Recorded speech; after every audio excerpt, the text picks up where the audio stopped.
For a man who was to captain England to their greatest ever footballing triumph, Bobby Moore enjoyed fairly humble beginnings, born as he was during the Second World War in East London on April the 12th, 1941. He played football for the district side from the age of 13 in the days when footballing youth academies were non-existent. He was never seen as a particularly gifted player, just reliable, certainly not an individual who would make it in the sport with any degree of success, unlike many of his teammates in the district side who were already getting signed up. However, in a game for East Ham against Leighton, Moore was scouted and after a further game was invited to join the West Ham ground staff for £7 a week at the age of 16. As an entertainment, football attracted huge crowds in the post-war years, and on his debut for newly promoted West Ham against Manchester United in 1958, the 17-year-old Bobby Moore played in front of a crowd of nearly 36,000 fans, and his debut was marked by positive praise from the Manchester United manager, Matt Busby. It was a fantastic season for Moore and West Ham, who finished 6th in their first year back in the top league. Just 4 years later, he was playing for England. The 60s was the decade that really represented the pinnacle of Moore's career.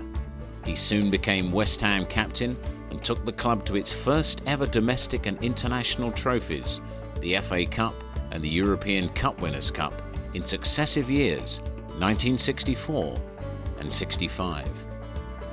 The following year he captained England to its greatest achievement, winning the World Cup at Wembley against West Germany.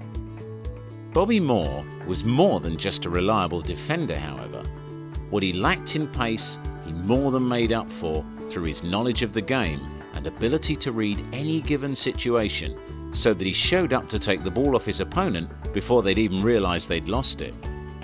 It was part of this genius that accounted for his ability to find a pass or a through ball that created chances and made goals for his many enthusiastic colleagues. Brooking, trying to send Collins one way then the other, and curling one! Oh, wonderful goal! Moore's professional partnership as captain with West Ham manager and football Svengali Ron Greenwood was at the heart of West Ham's success in the late 60s and early 70s, and he could score the odd goal too. They've got to go for more soon. A shot, goal! By Moore!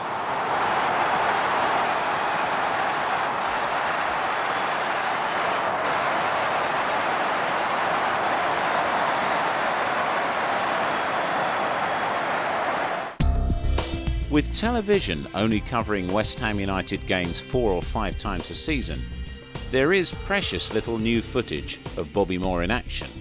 But over the course of the late 60s and early 70s, these glimpses of the stature of Moore playing in the English top flight still clearly identify the majesty and timing in his play, and make it clear just why he was so revered in the uppermost echelons of world football.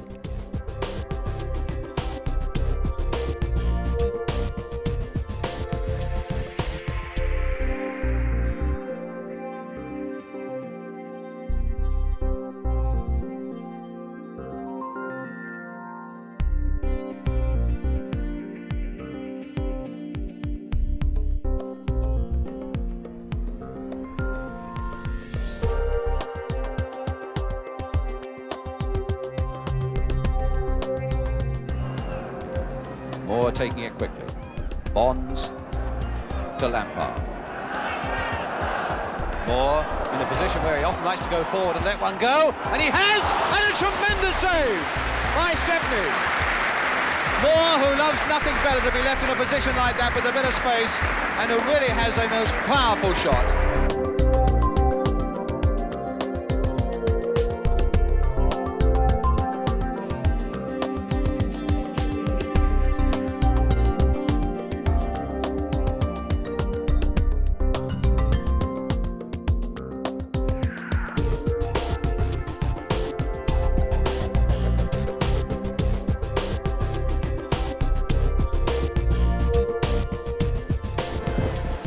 And Bobby Moore straight into the referee, knocked out the referee, That really was a powerful header away by Bobby Moore, and the referee is completely knocked out, which in fact has brought cheers all round from the crowd, but that's only funny if it doesn't happen to you. Well, I must admit at the time it was just instinctive. You know, I headed this clearance clear and it hit the referee full in the face, and he was just lying there in front of me, completely prostrate. And the whistle was so tempting that I had to blow it, but there was a slight misunderstanding again. Actually, it was meant to be the final whistle. We were winning at the time. When Moore asked for a transfer in 1973, the football world could not believe it.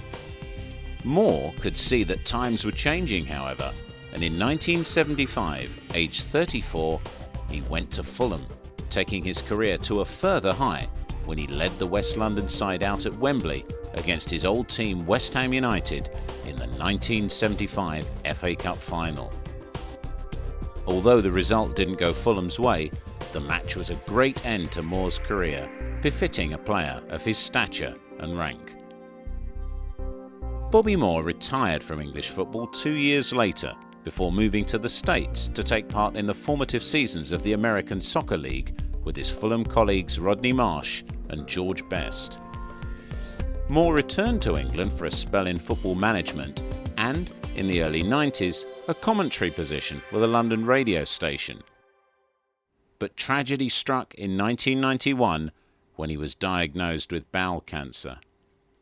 He died in February 1993, and as a very modest man, would have been stunned by the reaction of the football world and supporters of all clubs to his passing. Became a tribute to Bobby Moore, attended as it was by former colleagues including Geoff Hurst, Martin Peters, and the man who nurtured him to greatness, Ron Greenwood.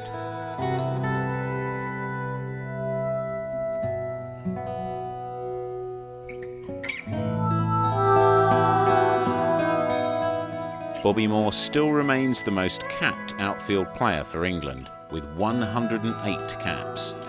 But more importantly, he was an ambassador for football and a West Ham legend who will never be forgotten by any true Claret and Blue Hammers fan.